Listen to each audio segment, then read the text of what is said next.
Halo, saya Vermo Muat, mahasiswa jurusan Matematika Universitas Negeri Manado semester 4. Dan saat ini saya akan membahas tentang salah satu masalah tentang COVID-19 dalam pemrograman linier.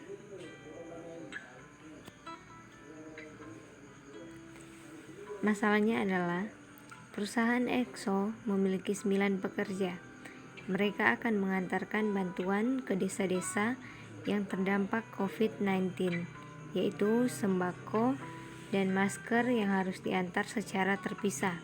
Setiap pengantaran sembako membutuhkan 2 orang pekerja, sedangkan pengantaran masker yaitu 1 orang pekerja. Jika setiap pengantaran sembako dibayar Rp500.000 dan masker dibayar Rp300.000, berapakah jumlah pengantaran sembako dan masker yang harus dilakukan oleh perusahaan tersebut untuk memaksimalkan pendapatannya per harinya jika jumlah pengantaran seluruhnya adalah 5 kali per hari? Berikut adalah bentuk matematikanya, dan kita akan menggunakan metode simplex untuk penyelesaian masalahnya. Nah, kita akan memaksimumkan Z sama dengan 500.000 X ditambah 300.000 Y dengan kendala 2X tambah 9 kurang dari sama dengan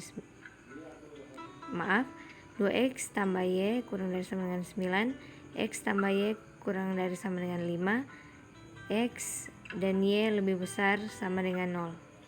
Dengan bentuk kanoniknya, max Z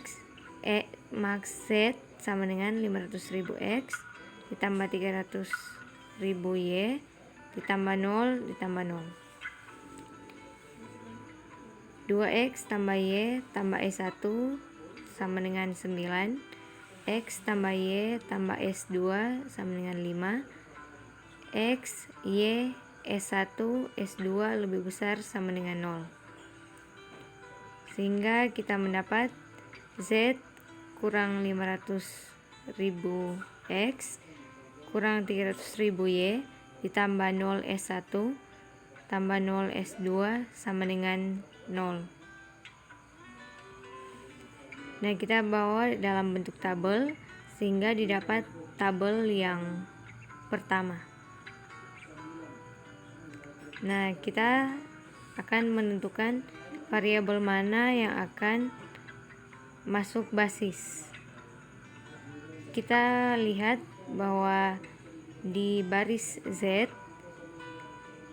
angka yang paling kecil adalah min 500.000, sehingga kita mengambil X sama dengan 500.000 dan kita mengambil S1 dan S2 nya, yaitu S12 dan S2 1, dan kita mendapatkan rasionya sebagai berikut: S1 9/2 dan S2 yaitu 5, sehingga rasio yang paling kecil adalah 9/2, dan itu menyatakan bahwa X akan masuk basis dan S1 akan keluar basis. Kita masuk pada iterasi yang pertama. Pertama, kita mengganti S1 dengan X. Baris baru X sama dengan baris S1 kali 1/2, sehingga kita mendapat tabel yang baru seperti di bawah ini. Kemudian kita akan mengubah baris Z sehingga baris baru Z sama dengan baris Z dikurangi dengan min 500.000 dikali baris baru X, sehingga didapat hasil seperti pada tabel yang pertama. Lalu kemudian kita akan merubah baris S2 sehingga baris baru S2 sama dengan baris S2 dikurang baris baru X, sehingga didapat seperti pada tabel yang kedua. Nah, selanjutnya kita, karena masih ada nilai yang bisa kita ubah, sehingga kita masuk pada iterasi yang kedua dengan hasil iterasi yang pertama, yaitu Z 1 0 min 50.000, 250.000, 0 dan 202.250.000. X 0 1 1/2, 1/2, 0 9/2, dan S2 0 0 1/2, min 1/2, 1 1/2. Sehingga kita bisa lihat masih ada nilai min di baris Z, yaitu yang paling kecil, yaitu min 50.000.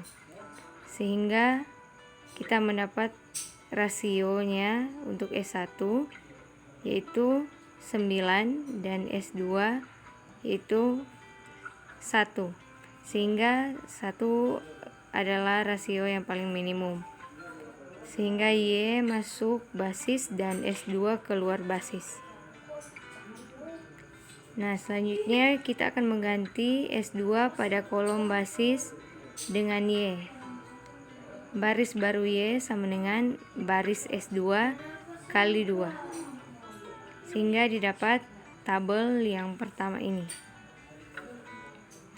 Selanjutnya, baris baru Z sama dengan baris Z dikurangi dengan min 50.000 dikali baris baru Y, sehingga didapat pada tabel yang ada di bawahnya ini. Selanjutnya, kita akan merubah baris baru X, yaitu baris baru X sama dengan baris X dikurangi 1/2 dikali baris baru Y, sehingga didapat tabel di bawah ini. Nah, dari kedua iterasi tadi kita mendapat hasilnya sebagai berikut. Bisa kita lihat dalam tabel berikut. Dari tabel tersebut, jadi kita dapatkan X sama dengan 4 dan Y sama dengan 1. Dengan variabel slack, S1 sama dengan 0 dan S2 sama dengan 0. Kesimpulannya, jadi jumlah pengantaran sembako dan masker yang harus dilakukan oleh perusahaan EXO adalah 5, dengan 4 kali pengantaran sembako dan 1 kali pengantaran masker. Dan pendapatan terbesar yang dapat diperoleh perusahaan adalah Rp2.200.000. Selanjutnya kita akan melakukan analisis sensitivitas. Nah, perubahan koefisien fungsi objektif itu max Z sama dengan 500.000 X ditambah 300.000 Y dengan kendala 2X tambah Y kurang dari sama dengan 9 dan X tambah Y kurang dari sama dengan 5. X dan Y lebih besar sama dengan 0. Nah, titik optimal 4,1 jika kita gambarkan fungsi kendala di atas, maka merupakan perpotongan garis kendala ke-1 dan yang kedua, sehingga M1 sama dengan min 2, M2 sama dengan min 1. Sedangkan gradien garis selidik adalah min 5/3. Sehingga jika C1 tetap, maka min 2 kurang dari sama dengan min 5/C2 kurang dari sama dengan min 1, dan kita akan memperoleh range dari C2 adalah lebih dari sama dengan 5/2 dan kurang dari sama dengan 5. Sedangkan jika C2 tetap, maka min C1/3 lebih besar dari sama dengan min 2 dan lebih kecil sama dengan min 1.